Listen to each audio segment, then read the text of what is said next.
વાત કરીએ વડોદરામાં પૂર્વ મેયર સુનિલ સોલંકી પ્રમુખ પદની દાવેદારી કરવા ભાજપ કાર્યાલય પહોંચ્યા। સુનિલ સોલંકીએ કહ્યું, હું પ્રમુખ બનવા સક્ષમ છું, પ્રમુખ બનીશ તો પણ એક કાર્યકર્તા તરીકે જ રહીશ। વડોદરા શહેર ભાજપ પ્રમુખ બનવા દાવેદારોનું રફડું ફાટ્યું છે, ત્યારે અત્યાર સુધીમાં 40થી વધુ લોકોએ પ્રમુખ બનવા ફોર્મ ભર્યા છે।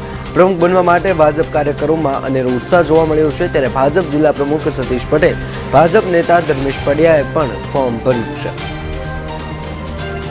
સંગઠન પર્વ ચાલી રહ્યું છે, તેના અંતિમ ચરણોમાં આજે જ્યારે શહેર અધ્યક્ષો માટે ફોર્મની પ્રક્રિયા થઈ રહી છે, તેમાં બધા જ લોકો જે દાવેદારી કરવાના છે, લોકો આજે ફોર્મ ભરવા માટે અહીં આવી રહ્યા છે।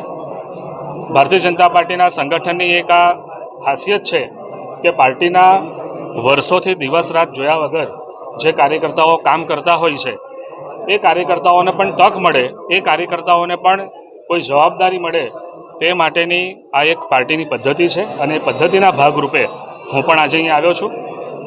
મારા પોતાની વાત કરું વ્યક્તિગત, તો હું અત્યારે પણ કાર્યકર્તા છું, કોઈ જવાબદારી મળે ત્યારે પણ હું કાર્યકર્તા જ રહીશ।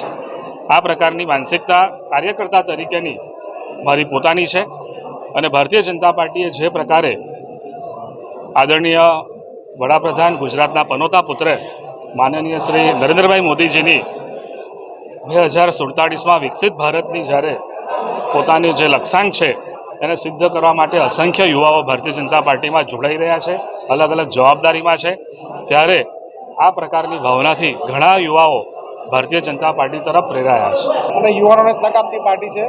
આપણે જોયું કે ગુજરાત રાજ્યના તમામ મંડળોમાં પ્રમુખો 45 વર્ષથી નીચેના અત્યારે જાહેર થયા છે, ત્યારે યુવાન તરીકે મને એનું ગૌરવ પણ છે અને ઉત્સાહ પણ છે અને એક આશા પણ છે કે યુવાનોને સારી તક મળશે અને એ જ આશા અને ઉત્સાહથી આજે હું પોતાની જવાબદારી, પ્રમુખની જવાબદારી માટેના ફોર્મ ભરવા માટેના પ્રોસિજરમાં આજે ભાગ લેવા આવ્યો છું। જેથી કોઈ પ્રમુખ બને છે તો શું કાર્ય રહેશે પાર્ટીને કઈ દાવેદારી? મારું કામ અત્યારે માત્ર દાવેદારી કરવાનું છે। આગળ જે પણ જવાબદારી આપવાનું એ પ્રદેશ અને રાષ્ટ્રીય લેવલથી નક્કી થશે, પરંતુ છેલ્લા 17 વર્ષથી હું સંગઠનનું કામ કરતો રહ્યો છું। યુવા મોરચા પણ વડોદરા શહેરનો પ્રમુખ રહ્યો છું અને જે રીતે મેં કામગીરી કરી છે બધાને સાથે લઈને ચાલવાની, ભવિષ્યમાં જે પણ જવાબદારી મળશે એ રીતે બધાને સાથે લઈને ચાલીશ। અત્યારે જે રીતે પાર્ટીમાં ચૂંટાયેલી પ્રતિનિધિ અને સમય વચ્ચે વાદ વિવાદ ચાલી રહ્યો છે, ત્યારે પ્રમુખ પક્ષને કઈ રીતે દૂર કરશે?